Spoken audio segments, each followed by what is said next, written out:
Okay, good afternoon everyone. We are back with the Alshech Academy. It's parshat Vayishlach. And we're going to be learning all about the Alshech on the parsha. Just a second. I'm going to do this. Okay. So this week's parsha we have the story of Yaakov Avinu coming back to Israel after he took a 34-year trip away from his father's home, 14 years in the house of Shem and Ever, 20 years in the house of Lavan, and it's time to come home. But he's afraid of Esav. Now this whole story of him being afraid of Esav is a very interesting story, what his methods were to deal with the Esav threat and how he proceeded with the whole situation. So we're going to go through the Psukim, B'ezrat Hashem, and Rabbi Moshe will teach us, as he always does, beautiful Torah between the lines, beautiful Dvar Torah's explanations. B'ezrat Hashem, Naseh v'Natzliach. May we merit to understand the beautiful Torah in the Zchut of the Holy Tzaddik, Rabbi Moshe Alshich. Okay. Says the pasuk, Vayishlach Yaakov malachim lefanav.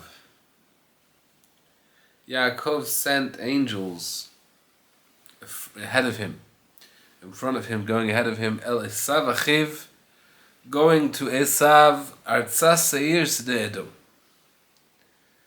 And we'll see with Psukim later go into exactly what he told them to tell him, and all of that, etc., as we're going to go into soon. But first we need to understand a bunch of questions and observations as to what is going on here. It says, Rav Moshe Ra'ui Rashit Lev. We have to pay attention al hasvara hayoter mitkabelet al pi ha'chreichiot hayoduim shehayu malachim mamash. So we know that malachim, the word malachim in Hebrew can mean angels, but it can also mean messengers. So it's not clear 100% that we're talking about angels. Maybe we're talking about messengers, but there are some explanations, some commentaries that say that. But Rav Moshe is saying, I'm not even going to go into proving why it's angels. If you look into other commentaries, they go into detailed proving why it has to be that these angels were actually malachim to be translated as angels. But this is obvious, says Rav Moshe. So, but now that we know that malachim in this case is angels, and as Rashi says malachim, Rashi adds one word, mamash. Malachim mamash. So now that we know that malachim is angels, we must understand why he sent angels and exactly what the angels were there for. Why couldn't he send people? As we're going to see now, Rav Moshe going through the questions one after the other. So Aleph, the first question is Lama bachar bahem miban Hashem. First of all, we need to understand why choose angels over people. Usually, when people need to do things, we get our fellow humans to do things for us. People that we have at our disposal. Yaakov had many slaves, many servants. He was a rich man. He had many people to do the job for him. Why use angels? Number two, so first the question is, what was his reasoning to use the angels? But besides that, is actually actually it's worrying. It just doesn't seem right to use angels for personal purposes, for personal gain. Right? Angels obviously are Hashem's messengers. We can't just use angels whenever we need them. Number three, Omro lefanav. The pasuk says Yaakov sent angels lefanav. Obviously, he was heading towards Eretz Israel and he was going to go past Esav. So when he sends them towards Esav, he's sending them ahead of him to go ahead to meet Esav. So why does the pasuk need to say that when he's sending them to Esav, it means ahead of him? To mention that they were going ahead is unnecessary. there are those who explain. This is actually an explanation in the Midrash that says, Vayishlach Yaakov malachim lefanav. He sent the angels that are lefanav, the angels that he had in front of him. Im keinu hayar meharui lomar milefanav. If it's talking about angels, it should say milefanav. He sent angels from those that are in front of him, or he sent them from in front of him to go elsewhere. So the grammar doesn't seem to support this idea. Number 4, Amro el Esav achiv. He's sending them to Esav, his brother. We know Esav is his brother. This is not the first time we met these two characters. Milo yedaki achiv. Do we not know that Esav is his brother? Number 5, Saimo hamakomot artzas seir sedei Edom. Why does he need to mention where Esav is, or where Esav is based? He could just say he sent his messages to Esav. Why is the coordinates of Esav's dwelling important to what the parsha is telling us? Vav, number 6, Amra vayitzav otam limor. So now we're going to go into the next pasuk, the second pasuk of the parasha, which goes into detail describing what Yaakov's message was with the angels, and exactly what wording he used. So it says, "Vayitzav otam limor." He told them, he commanded them to say the following: "Ki achrei amro baheretev ko tomrun ko amar lama makdim milat limor." So this is obviously Rav Moshe's main question that comes across almost in every parasha. That limor means to repeat. So here it actually is true that they were supposed to repeat these words to Esav. But in fact, it already says later on in the pasuk, this is what you should say. So it says, "Vayitzav otam limor." He told them limor to repeat the following: Ko tomrun. You should say the following. Ladoni le'esav. So again, he's telling them to say the following: Ko amar avdecha Yaakov. The following after your slave Yaakov said. So we've got 3 introductory mentions of telling him to tell them to tell him that he told them. And it seems to be obviously got to be somebody saying something, and it seems to be that the message already begins earlier on, and he's telling him to tell all of this, and we'll see why all of this is included in the actual message they were telling him. He seems to be telling them. It says Vayitzav otam limor. He told them to say. Then it says Ko tomrun. So the following you should say. So the two of them are not necessary. Very interesting pshat. We're going to see soon later on, Bezrat Hashem, how Rav Moshe understands exactly what was included in the wording that they told Esav. Number 7, Ma inyan omro im Lavan garti, ki lo ne'elam mimeno. Esav knew that he was in Lavan's house. As we mentioned last week, right from the beginning, it wasn't a secret that Yaakov was going to Lavan's house. So why is this part of the announcement he's making? He's not telling him information. So what is he telling him? What message? What point is he trying to get across by the fact that he was living with Esav, with Lavan? So Rashi actually says 2 explanations. Rashi says either Lavan garati, I was living, like crashing at Lavan's house. I don't own any real estate. I don't have my own house. I've been lodging in Lavan's house until now. Another explanation, Rashi says from the Midrash, that garati is the gematria of 613, which means that I always kept the mitzvot. So you should know that I have merits on my side, so you should be afraid to mess with me. But Rav Moshe is obviously going to tell us a different angle, because there's obviously something that Yaakov is trying to tell Esav with this. Number 8, Amrav va'echar ad ata. He's saying, I was living with Lavan, and I tarried, I stayed there until now. Why is that part of the, what is he trying to say there? V'chen Amrav va'hi li shor v'chamor.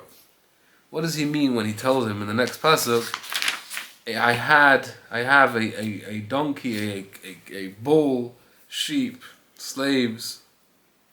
What's his point of saying that? And number 2, okay, so he wants to tell him, he's actually, what's the whole general theme of what Yaakov is telling Esav here is obviously words of appeasement. So if you're trying to appease Esav with the fact that he didn't steal the brachot and the brachot aren't being fulfilled in Yaakov, then don't tell him that you have great wealth in all this cattle and sheep and slaves and servants. You should be trying to conceal from him the fact that you have great wealth. That's what the next question in Rosh says is numbers tet. How is this going to help limtzo chen beinav, to find favor in his eyes? This is only going to cause an opposite effect. Ki aloy kaneh, he'll be jealous. V'yamar ki ganuv hu ito, he'll say that all of this is stolen through by him stealing the blessings. Yud omro vayashuvu hamalachim ki omro el Yaakov hu miutar. If we look into pasuk Zion, the fourth pasuk on the parsha, it says that Yaakov sent the angels and he gave them the message to say to Esav, Vayashuvu amalachim, the angels returned. But the pasuk doesn't just say the angels returned, it says the angels returned to Yaakov. Why is it necessary to point out that they returned to Yaakov? Obviously they returned to Yaakov. Number 11, Omro Banu, V'haya lo lomar halachnu. Ubimkom Omro gam holech, haya lo lomar v'gam ba. This is a very interesting observation from Rabbi Moshe. The wording of the angels to Yaakov, they say, Banu el achicha, we came to Esav, and he is going towards you. So usually when we say coming, it means to come to this place, to where we're currently standing. And going means from this place to somewhere else. But here the angels are actually using these terms in opposite way completely. They say we came to Esav, even though they went from here to Esav. They went, which is holech. And then they say v'gam holech, Esav is, instead of saying Esav is coming, v'gam balik ratcha, it says Esav is going towards you. That makes no sense. Amra, number 12, el achicha el Esav. Mi lo yeda ki Esav hu. Gam haya lo lomar el achicha Esav. U'ilat v'gam ma balarabot.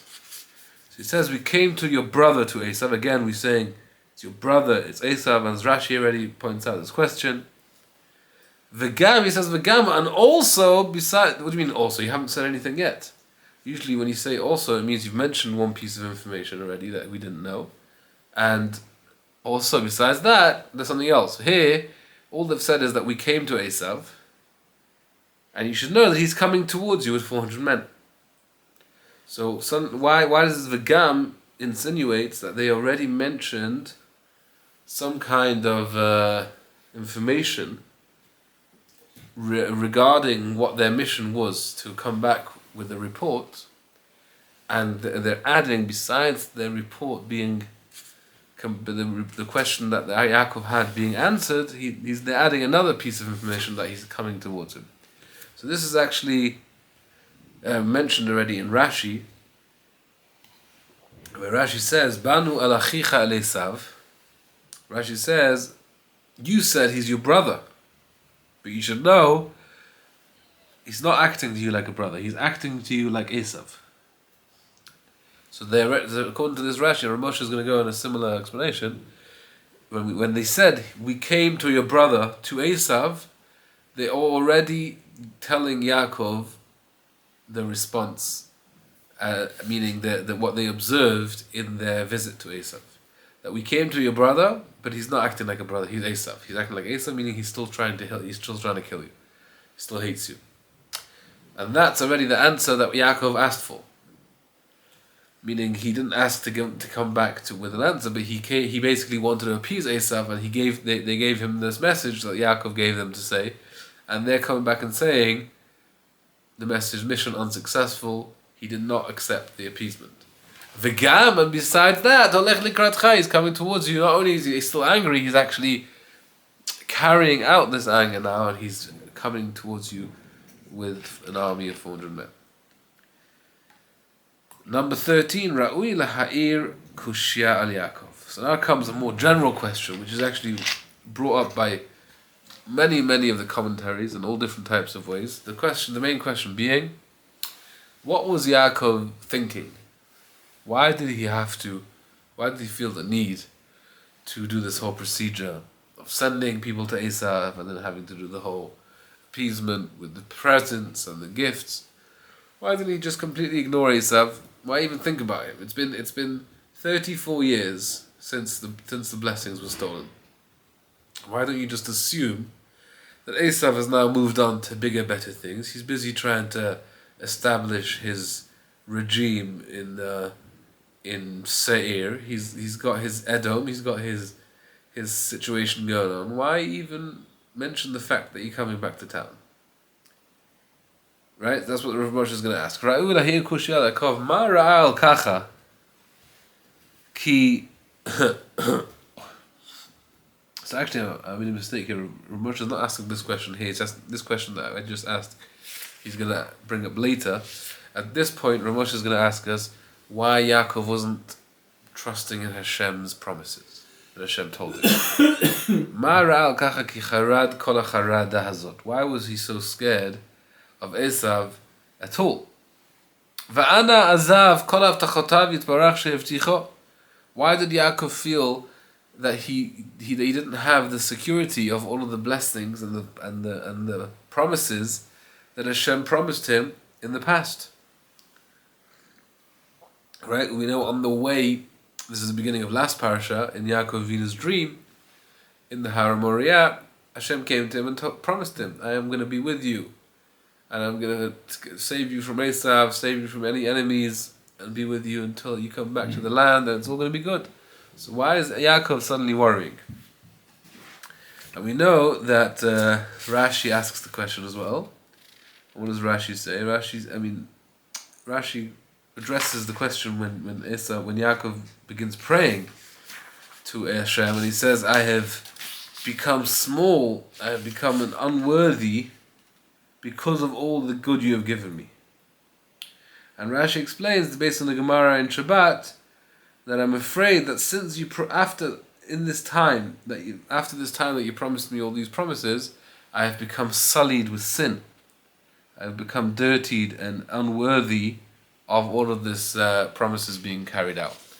So that's what Rashi explains was the worry. But it seems to be that Hashem's promises shouldn't be dependent on sin, and it should be Yaakov should have more bitachon. The Gam kushya ala malachim. So Rashi said that Rav Moshe is asking that the angels, at least they should have known better than Yaakov. Yaakov, at the end of the day, is human. So Yaakov, you can understand, he's got a strong, angry brother that has murderous intent coming towards him, or he's going to come towards him and he's going to come across his path. You can understand that he's human and he's afraid. But aren't the angels godly? Do they not have to realize that Hashem is on Yaakov's side? So why didn't they tell him, Sir Yaakov, I appreciate you giving me this mission, but do you not believe in the Lord? Do you not remember what he promised you 34 years ago? And that should have been the end of the whole story, with the angels reminding Yaakov to be more trusting in Hashem's promises. Al tira Yaakov, as we say, do not fear Jacob, ki Elohim imcha, the Lord is with you. And not only that, you can see from the fact that you have angels at your disposal. What does that mean? It means that Hashem is sending you've got divine bodyguards, divine protection. So why are you scared? V'gam kushya le'Elokeinu. The question goes even stronger with Hashem. Why did Hashem not come to Yaakov? Especially after Yaakov, already we see later on, he prayed to Hashem. And Hashem doesn't come forth with any response. Jacob is a prophet. And he's going through a very difficult time. Why don't we find Hashem coming to Yaakov in a vision, in some kind of divine revelation, and telling him, do not fear, my son. I'm here with you. I promised you, and promises are still valid. Why does Hashem not come to back him up and give him a boost in his confidence? Says Rav Moshe, in order to understand all this, let's go back to the end of last week's parasha. As Rav Moshe likes to do this because it's interesting, because sometimes we don't get to the end of the parasha, and then we have the beginning of the parasha, and we don't really have the full context of what the parasha is. So the end of last parasha finishes off with Yaakov and Lavan making a deal about how they had a covenant together. That discussion ends, and then it says Yaakov headed out on his way. Yaakov halach ledarko. After that meeting with Lavan, they parted ways, and Yaakov went on his way. Vayifg'u bo malachei Elohim, and godly angels happened upon him. They crossed paths, him and the angels. Vayomer Yaakov kasher ra'ah, when Yaakov saw these angels, he said, Machanei Elohim zeh. This is a camp of godly angels. Vayikra Shem hamakom hahu Machanaim. He called this place Machanaim, which means the place of camps, the place of two camps. Instead of Machaneh, it's Machanaim. And as Rashi there says, who were these angels? These angels were the Eretz Yisrael angels, because we already know from last week's parsha that Yaakov Avinu has angels guarding him, but the different angels, there's the Eretz Yisrael angels, they don't like leaving Eretz Yisrael. They are strictly Eretz Yisrael angels. They don't take the tumah of Chutz La'aretz. And then there's the Chutz La'aretz angels, and those were the angels according to the Midrash that went up and down the ladder. But where was that? That was by Hara Moriah, in the gateway to heaven. They came up and down there. But here we see Yaakov Avinu meeting the new angels as he's about to head into Eretz Yisrael. They come towards him. And then following this parish, this two psukim, begins this week's parish. It's interesting actually, because in the Christian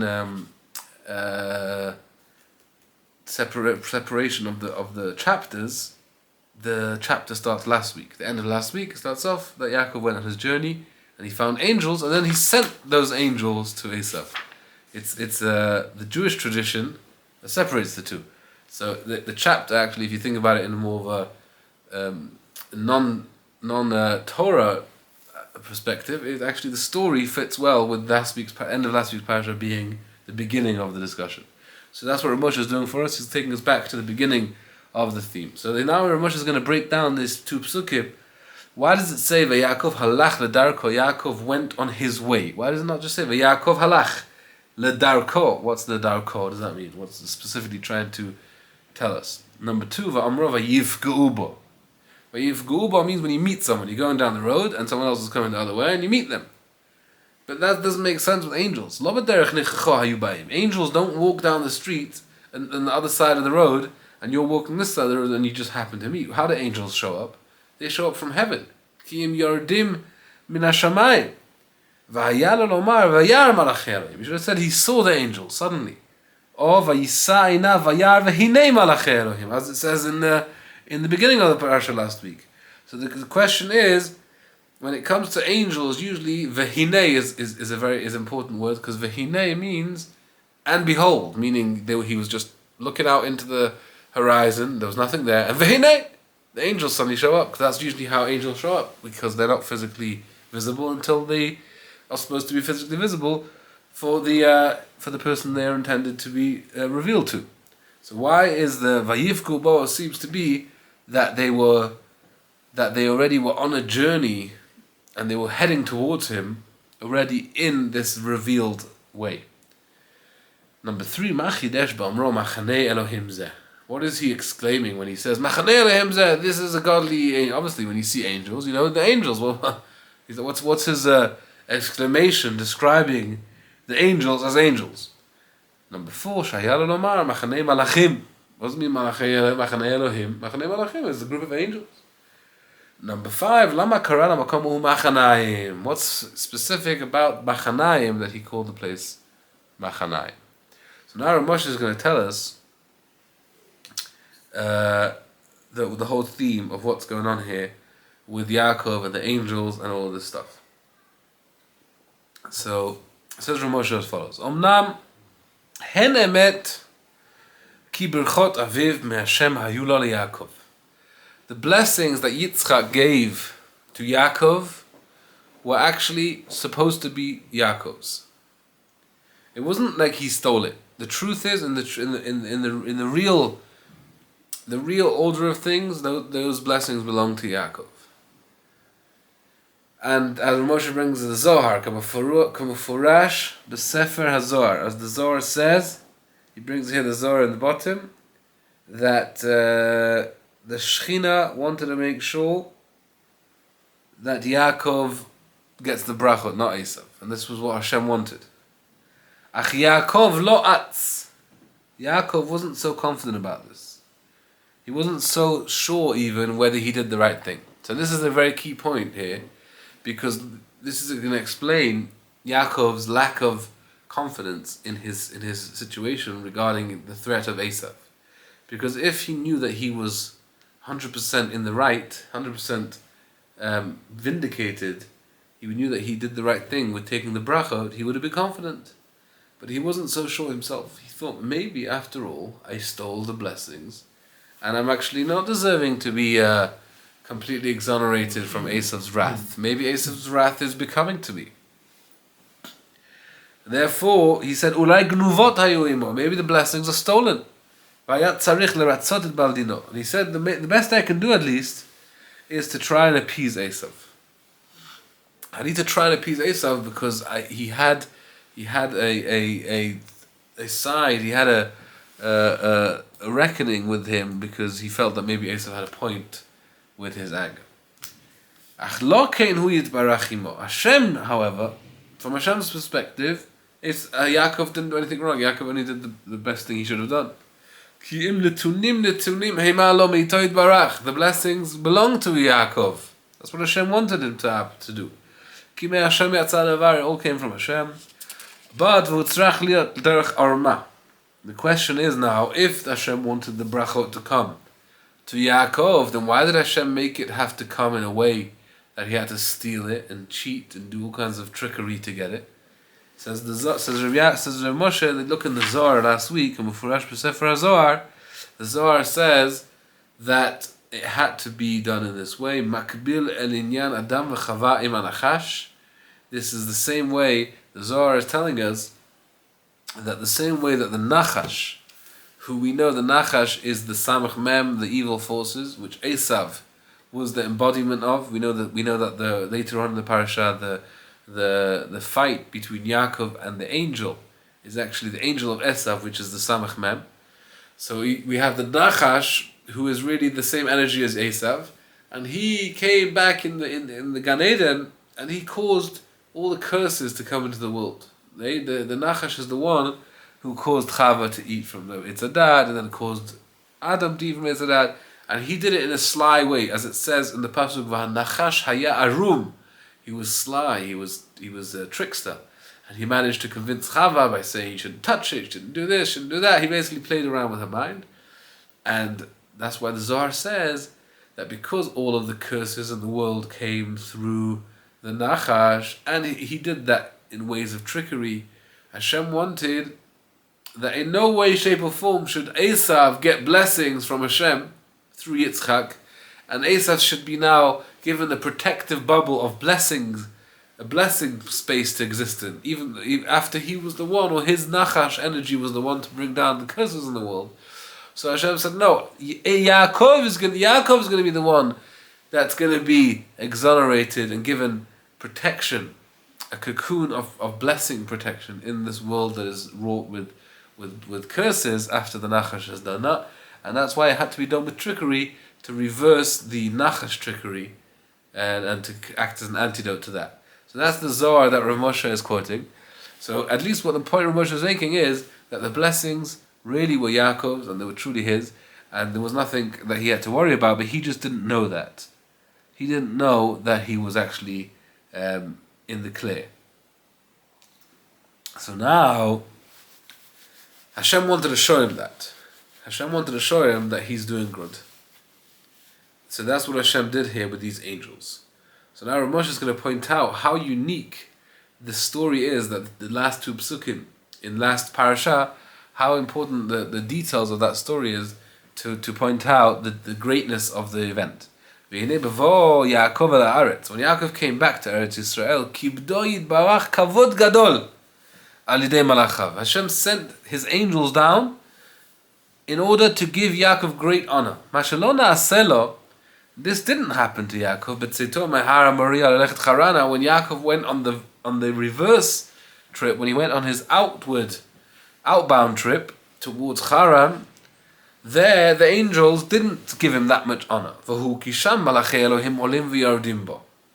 What were those angels? As we mentioned, Malachim shelivu ba'aretz alu. They were angels that were accompanying him in Eretz Yisrael, went up to go back to the heavens. And new angels came down to accompany him in Chutz La'aretz. Ach ata b'shuvo. Now, when he's returning to Eretz Yisrael, there was two things that happened, says Rav Moshe, that was more unique and more special VIP service than he got on the way out. First of all, Yatz'u l'hakbil panav malachei Eretz Yisrael terem yistalku aba'im imo. The new angels came before the old angels left. Ba'ofen shaya kavod kaful. There was a double measure of VIP honor given to Yaakov. Achad, number one, shemalachei Eretz Yisrael yatzu chutz la'aretz lechvodo. The angels left Eretz Yisrael and came out towards Yaakov into Chutz La'aretz. And now that's a very, very special thing, because we saw last time that Eretz Yisrael angels never leave. But according to Yaakov's honor, they did an exception. They left Eretz Yisrael in order to greet Yaakov as he was showing up. And number two, besides the fact that they came into Chutz La'aretz, sheterem istalek machaneh Chutz La'aretz baru machaneh Eretz Yisrael v'ayasham shtei machnot yachad. The two groups were overlapping. They didn't just completely do changing of the guards. The new ones came, the old ones left straight away.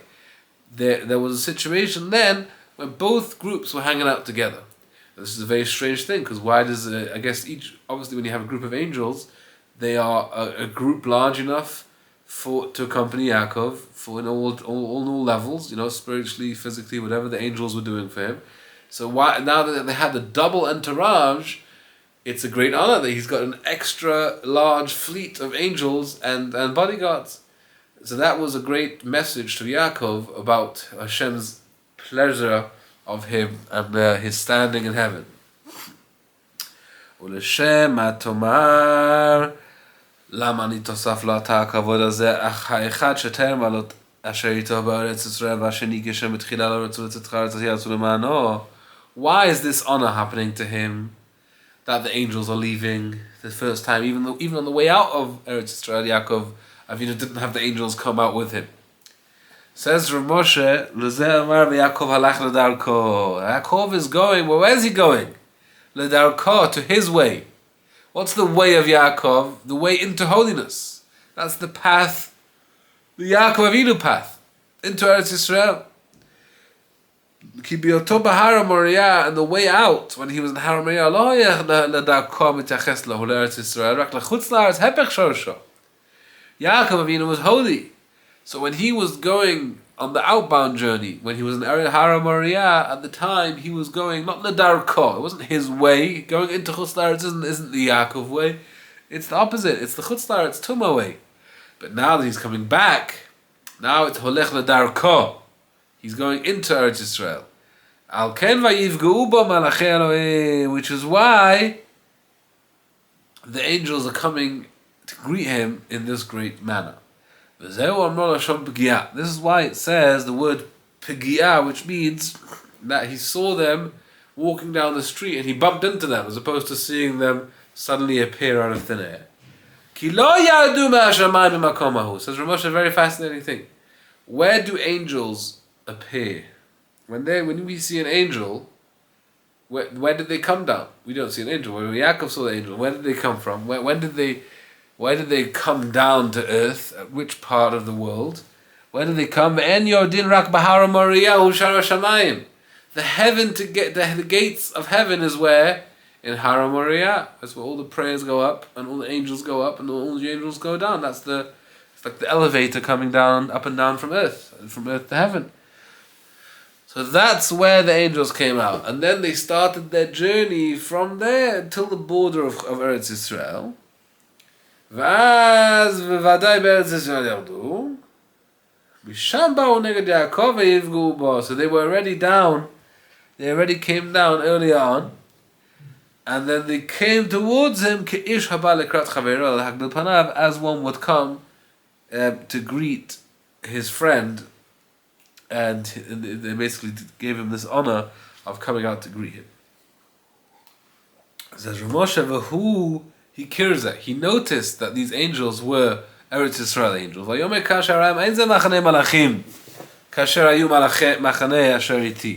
So Jacob had angels with him until then.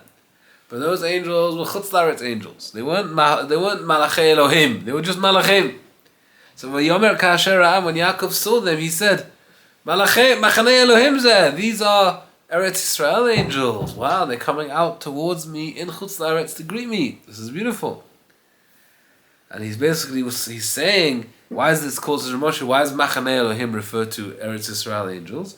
Machanei Merkava Miyuchadim Elohim. The angels of Eretz Israel are the chariot of Hashem's revelation, which is Eretz Israel. Moshe, can you have tissue maybe somewhere? Yeah. Thank you. That's why he's calling them Malachei Elohim. Vehem Malachei Eretz Israel Be'etzem, they're actually holy angels.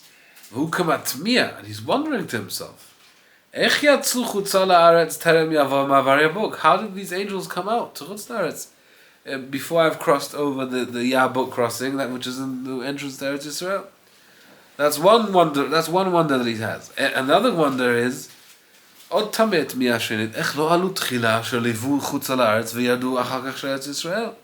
wasn't there a regular occurrence where the old angels leave and then the new angels come, as happened when he was leaving Eretz Yisrael? It says the old angels olim, and then veyordim, or at least simultaneously. There wasn't ever a time that they were both there the whole time. They were both there at the same time as each other. So he's wondering, why is this unique experience happening to him? Okay, that's why vayikran hamakom machanaim. He was so impressed by this experience of having holy Eretz Yisrael angels come out to him to Chutz La'aretz, as well as having two groups of angels simultaneously with him at the same time. He therefore called the place Machanai. What does Machanai mean? The double Machanai of angels, two Machanai of angels, which is what is that special unique.